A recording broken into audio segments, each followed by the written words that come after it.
अस्सलाम वालेकुम नाज़रीन, डिजिटल स्पोर्ट्स के साथ मैं हूं राहिल हसन घुमन। पाकिस्तान और अफगानिस्तान के दरमियान हम्बल टूटा में खेले जाने वाले पहले ओडीआई मैच की पहली इनिंग के बाद जनाब वो तमाम लोग जो शामियाने और शादियाने बजाते हुए ये कह रहे थे कि जनाब आज तारीख का जो धारा है वो बदला जाएगा। आज अफगानिस्तान जो है वो पहली दफा पाकिस्तान से ओडीआई मैच जो है वो जीत लेगी। और खास तौर पर भारतीय मीडिया जो था उन्होंने तो बकायदा अपने यूट्यूब चैनल्स पर अपने जो जनाब लाइव स्ट्रीमिंग वाले पेजेस हैं वहां पर आकर जो ढोल थे वो पीटने शुरू कर दिए थे। और पाकिस्तान का ना सिर्फ मजाक उड़ाया जा रहा था बल्कि ये कहा जा रहा था कि जनाब ये Babar Azam number 1 rank batsman है जिनको मुजीब ने एक रन भी स्कोर नहीं करने दिया। और ये कहते हैं कि जनाब हमने एशिया कप जीतना है। उसके बाद फखर जमान को लेकर ट्रोलिंग की गई। फिर आगा सलमान ने जिस तरह से बैटिंग की उस पर कहा गया कि जनाब ये आप किस दिहाई की क्रिकेट खेल रहे थे, आप टेस्ट मैच नहीं थे खेल रहे।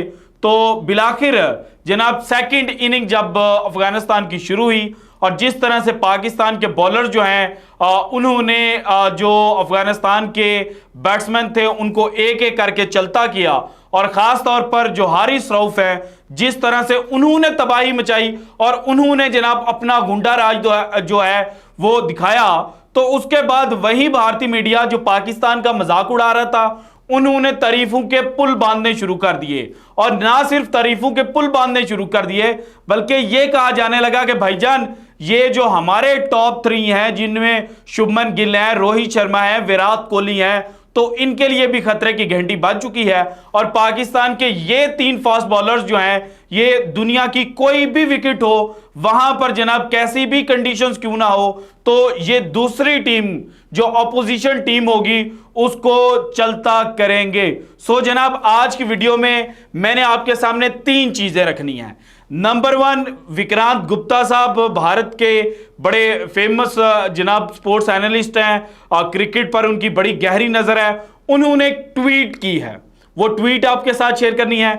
इसके अलावा भारतीय मीडिया में से ही जनाब एक और वीडियो क्लिप है वो मैंने दिखाना है। और सुशांत मेहता साहब जो पाकिस्तान को हर दफा ट्रोल करते हैं और पाकिस्तान के बुक्स में वो ऐसे डूबे हुए हैं कि पाकिस्तान जीते या हारे उन्होंने कीड़े निकालने होते हैं। तो वो जनाब पाकिस्तान की ये जो परफॉर्मेंस थी, तारीखी फतह थी, इसको देखकर उन्होंने क्या कुछ कहा है और किस तरह से अपने ही जो प्लेयर्स हैं, अपने ही बॉलर्स और ख़ास तौर पर जो उमरान मलिक हैं जिनकी पेस को लेकर बड़ी चर्चा की जाती थी और भारतीय मीडिया कहता था कि जनाब पाकिस्तान के पास इस वक्त 150 वाले बॉलर ज़रूर मौजूद हैं लेकिन हमारे पास 160 वाला बॉलर मौजूद है और जो कंसिस्टेंटली 160 पर बॉल जो है वो कर सकता है।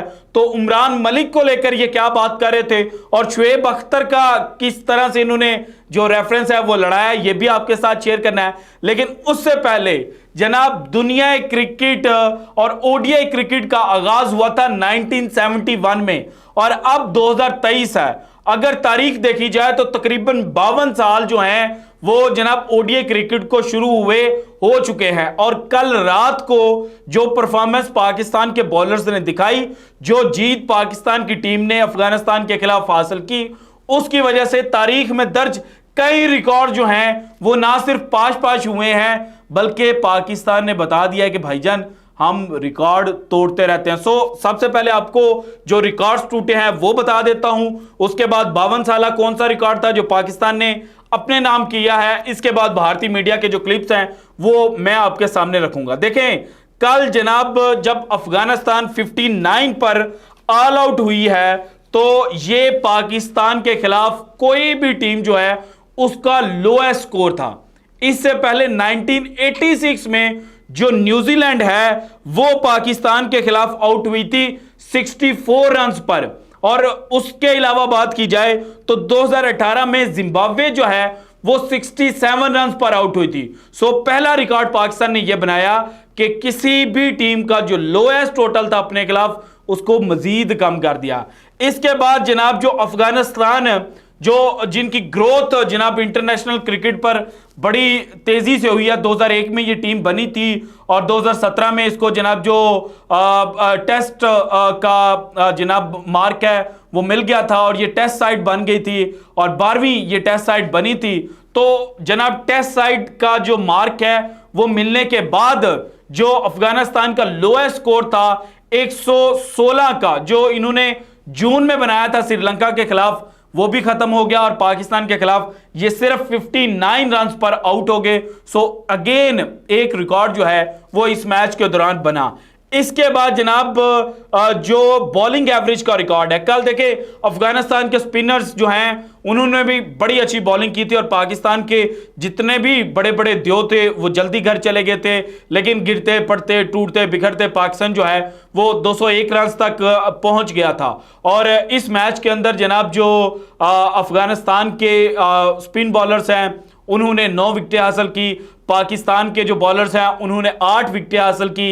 एक खिलाड़ी जो है वो पाकिस्तान के फास्ट बॉलर्स जो हैं उन्होंने 8 विकेटें, एक स्पिनर ने विकेट हासिल की और एक रिटायर्ड जो आउट हुए थे। सो टोटल इस मैच के अंदर जो विकेटें गिरी वो 19 विकेटें थी और उनमें से एक रन आउट निकाल दिया जाए तो जो बॉलर्स ने विकेटें हासिल की वो 18 थी। और इससे पहले जो एवरेज थी किसी ओडीआई मैच के अंदर वो थी जनाब 14.7 की, और वो भी एवरेज बनी थी 1986 में पाकिस्तान और श्रीलंका के मैच के दौरान, जब जनाब जो टोटल विकेटें 20 गिरी थी वो 294 के रन पर गिरी थी।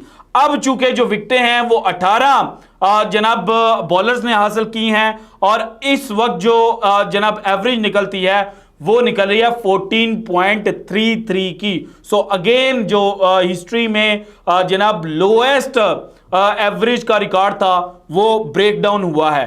इसके बाद पाकिस्तान के जो हारिस रऊफ हैं उन्होंने जनाब जो 18 रन देकर 5 विकेटें हासिल की हैं।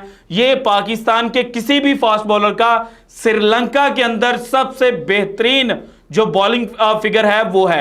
इससे पहले शाहिद खान अफरीदी जो लेग स्पिनर थे उन्होंने कीनिया के खिलाफ जनाब हम्बनटोटा पर ही 2011 में जो 5 विकेटें हासिल की थी वो सबसे बेहतरीन बॉलिंग थी। लेकिन फास्ट बॉलर्स में जो जनाब हारिस रऊफ हैं उन्होंने जो तारीख है वो बदली है। इसके बाद एक और जो जनाब रिकॉर्ड इस मैच में बना है वो है जनाब जो अफगानिस्तान के स्पिनर्स हैं वो उन्होंने पाकिस्तान के खिलाफ जनाब 8 या 8 से ज्यादा विकेटें जो हैं वो हासिल की और ये 6ठी दफा पाकिस्तान के खिलाफ ऐसा हुआ है। अब आते हैं जनाब जो 52 साल रिकॉर्ड टूटा है वो कौन सा है। देखें इससे पहले पाकिस्तान की जो 142 रन की जीत है, इससे पहले कोई भी टीम जो है वो दुनिया क्रिकेट में ओडीआई के अंदर 205 या उससे कम रन बनाकर 142 रन के मार्जिन से नहीं जीता था। जो जनाब साउथ अफ्रीका है उन्होंने 198 रन बनाकर 78 रन पर जनाब जो जिम्बाब्वे है उसको ऑल आउट जरूर किया था, लेकिन वो मार्जिन जो था वो पाकिस्तान के इस मार्जिन से कम है। सो पाकिस्तान ने 52 साल रिकॉर्ड जो है वो अपने नाम कर लिया। अब आते हैं जनाब भारतीय मीडिया का जो पाकिस्तान की तारीफें कर रहे थे ना वो जरा सुने, लेकिन उससे पहले जनाब जो विक्रांत गुप्ता साहब की ट्वीट है वो मैं आपके सामने रख देता हूं। विक्रांत गुप्ता साहब जनाब बड़ा इन डेप्थ एनालिसिस जो हैं वो करते हैं। उन्होंने पाकिस्तान के जो बॉलर्स हैं उनकी जो परफॉर्मेंस थी उसको देखकर बात की और लिखते हैं Pakistan have some bowling attack that's the essence of picking 3 out and out wicket taking spacers.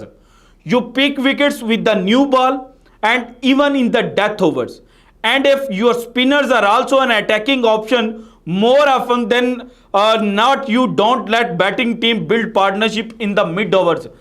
और विक्रांत गुप्ता साहब कह रहे हैं कि पाकिस्तान के जो 3 आउट क्लास फास्ट बॉलर्स हैं ये जिस तरह से मैच के और पावर प्ले के इनिशियल ओवर्स में विकेट्स पिक करते हैं, उसके बाद जनाब डेप्थ में जाकर जो विकेट्स हैं वो पिक करते हैं, और अगर पाकिस्तान के पास एक तगड़ा स्पिनर आ जाए जो अटैकिंग ऑप्शन हो मिडल ओवर्स के दरमियान तो पाकिस्तान जो है वो मज़ीद ख़तरनाक जो है वो हो सकता है। इसके बाद जनाब एक और भारतीय मीडिया की वीडियो है और इनको मैं बड़ा पसंद करता हूँ। जनाब ज़रा सुने ये क्या कह रहे हैं।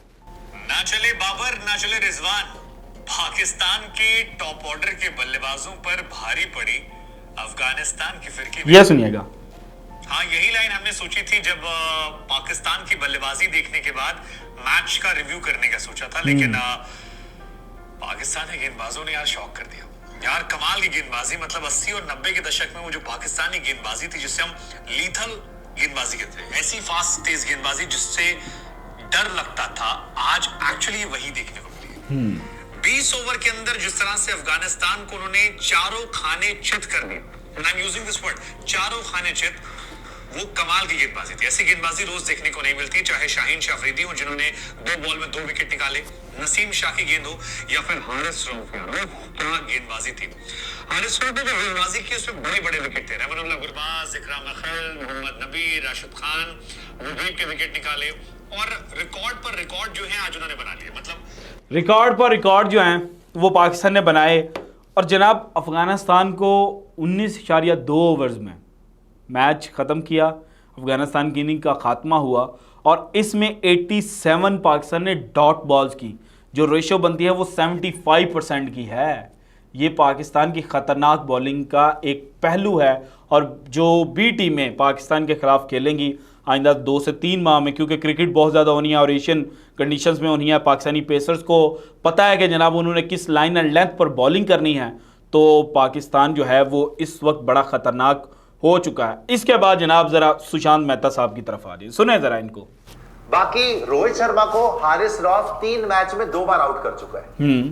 आज हम जो इतने दिन से मैं आपको बैटिंग इंडिया की और बॉलिंग पाकिस्तान की कंपैरिजन सुना रहा हूं, वो हवा में नहीं सुना रहा हूं, उसका कोई मतलब है। और आज ये प्रूफ मिल रहा है आपको कि ये तगड़े आ रहे हैं बॉस, ये पूरी रिदम में आ रहे हैं। जैसे बाबर आजम ने कल कहा था, बाबर ने बिल्कुल कहा है कि हमारे बॉलर्स लीग खेल रहे थे, T20 लीग खेल रहे थे, मगर तैयारी एशिया कप वर्ल्ड कप की कर रहे थे। नेक्स्ट में 10-10 9-9 ओवर डाल रहे थे। आपके बॉलर कौन है मुझे बताओ जो 10 ओवर डाल ले या 5 ओवर लगातार डाल ले और इतनी पेस मेंटेन कर ले? कोई नहीं, शायद सिराज आप कह सकते हो, उसके अलावा जो कोई 5 ओवर लगातार डाले और 90 माइल्स पर आवर से उसकी पेस नीचे ना आए, कोई है ऐसा? शायद सिराज बहुत बढ़िया बॉलर है, बहुत बढ़िया किया हुआ है। रिमेन्स टू बी सीन के बड़े प्लेटफॉर्म पे क्या करेगा। पहला वर्ल्ड कप। हारिस रऊफ वो आदमी है जो 132-36 था मेरे ख्याल पाकिस्तान का T20 वर्ल्ड कप फाइनल में, बटलर को आउट कर गया था। वहां पे नसीम शाह की बॉलिंग देख लो, वहां शाहीन शाह अफरीदी की बॉलिंग देख लो।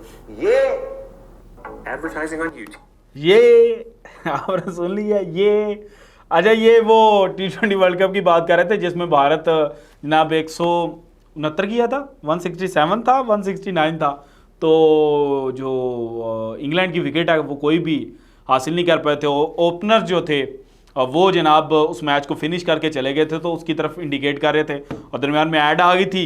तो भाईजान जो असल में ये कहना चाह रहे थे, उन्होंने कहा कि जो शोएब अख्तर हैं उन्होंने मुझे बताया था कि जो वो पेस होती है ना, पेस बॉलर की जो सबसे बड़ा वेपन उसके पास होता है वो लाइन एंड लेंथ होता है, और उमरान मलिक के पास लाइन एंड लेंथ नहीं है, इसी वजह से उसको मार पड़ती है। हारिस रऊफ के साथ भी स्टार्ट पे ये मसला था, वो जनाब पेस जब मारने के लिए जाते थे और ज़्यादा तेज़ गेंद कराने के चक्कर में जाते थे तो वो डाउन साइड पे लेग जो है वो हो जाती थी, लेग साइड पे वाइड हो जाती थी, यानी कि पीछे की तरफ बैट्समैन के निकल जाती थी, और वहाँ पे एज ला के जनाब उसको वो पीछे की तरफ भी चौके के लिए भी खेल देते थे। तो भाईजान जितनी जल्दी उमरान मलिक इस चीज़ को सीख लेगा उसके लिए फ़ायदा होगा, वरना भारत इसी तरह से चीखता रहेगा कि भाईजान हमारे पास पेस वाले बॉलर क्यों नहीं है। So this is it from today's episode. अगर आपको वीडियो पसंद है तो लाइक कीजिएगा, ज़्यादा से ज़्यादा शेयर कीजिएगा, अपनी कीमती राय का इजहार लाजमी कीजिएगा, और अगर आपने अभी तक चैनल को सब्सक्राइब नहीं किया तो कर दें। शुक्रिया, अल्लाह हाफिज़।